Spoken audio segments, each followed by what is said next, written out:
Imagina só, você convoca uma vigília de oração pela saúde de alguém, um ato de fé e solidariedade, e de repente isso é classificado como uma manifestação criminosa e ilícita por uma das autoridades mais poderosas do país.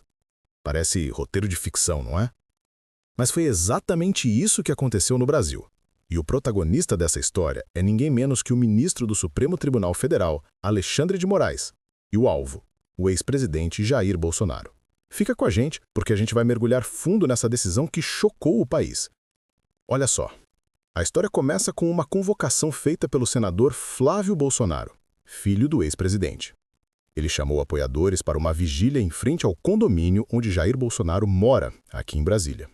O objetivo, segundo Flávio, era simples: orar pela saúde do pai.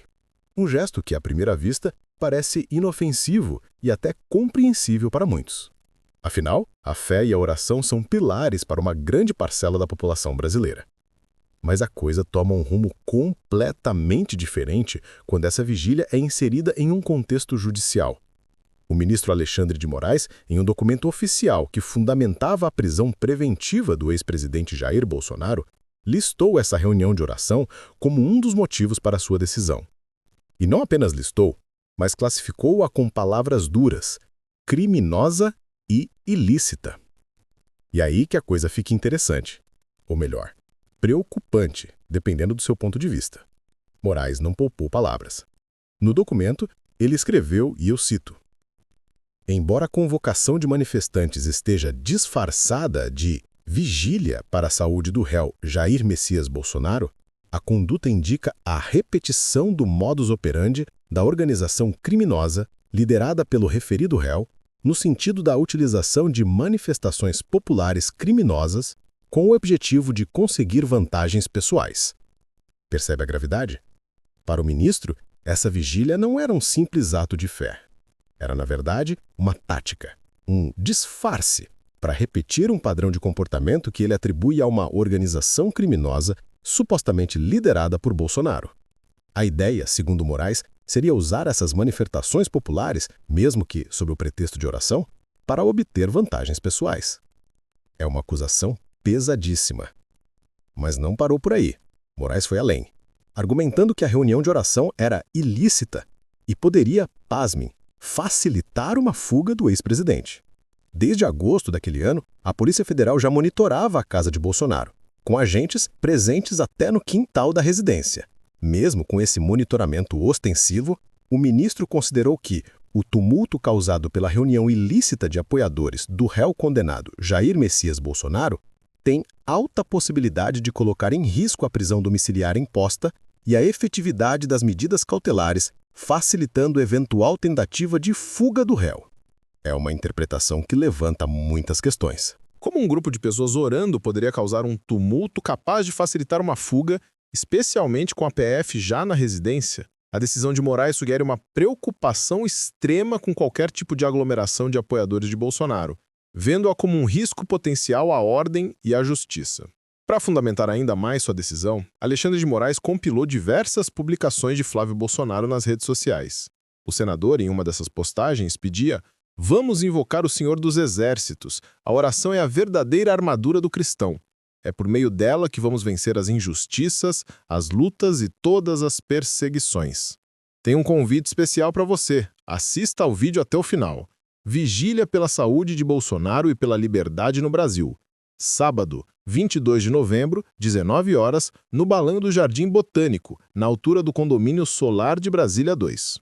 Flávio Bolsonaro também gravou um vídeo convocando as pessoas e nele ele afirmou que a nossa pátria não vai continuar nas mãos de ladrões, bandidos e ditadores.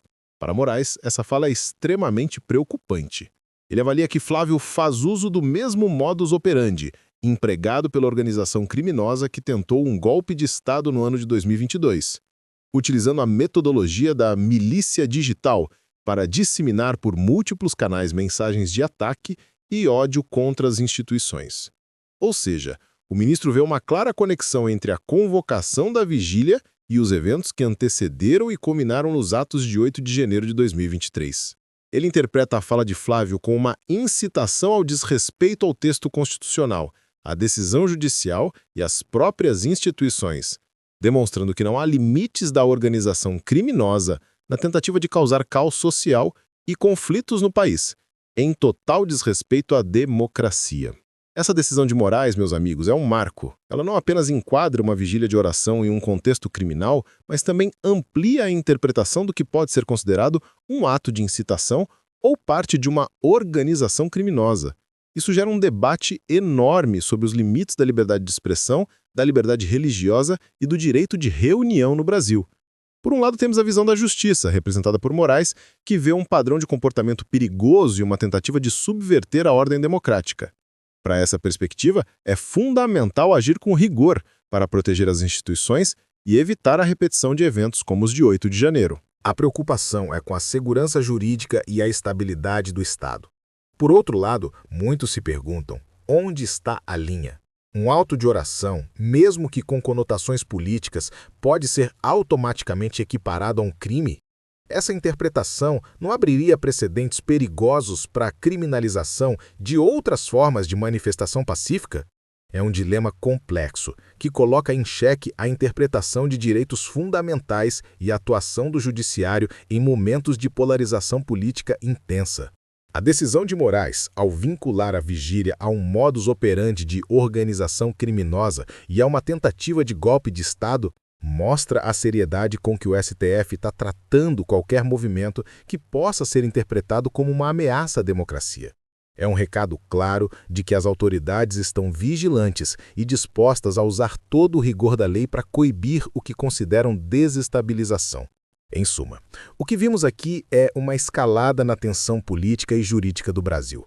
Um ato que muitos considerariam simples e religioso, como uma vigília de oração, foi ressignificado e enquadrado como parte de uma estratégia maior, com implicações criminais gravíssimas. Essa é a complexidade do cenário político e jurídico brasileiro que a gente tenta desvendar aqui, na The Closer Brasil. Meu nome é Misael Xavier e esse foi mais um episódio do podcast de notícias da The Closer Brasil. Se você chegou até aqui, é porque realmente se importa com informação de qualidade. E é exatamente por isso que criamos este espaço, para quem não se contenta com manchetes superficiais e quer entender o que realmente está acontecendo no mundo. Aqui na The Closer Brasil, nossa missão vai muito além de apenas informar. Todos os dias, mergulhamos fundo nos bastidores da política, da tecnologia, da economia e dos acontecimentos que estão moldando o nosso futuro. Trazemos análises exclusivas, contextos que você não encontra em outros lugares e uma visão completa dos fatos que realmente importam. Se você acredita que estar bem informado é fundamental para tomar melhores decisões e entender o mundo ao seu redor, este é o seu lugar. Com apenas 2 cliques, você pode se inscrever no canal e ativar o sininho das notificações. Assim você nunca mais perde nossas análises profundas e fica sempre um passo à frente. Não deixe que as informações mais importantes passem despercebidas. Clique agora no botão de inscrever-se, ative as notificações e venha fazer parte da nossa comunidade de pessoas que, assim como você, querem decifrar o impacto real das notícias no futuro que estamos construindo juntos. Nos vemos no próximo episódio.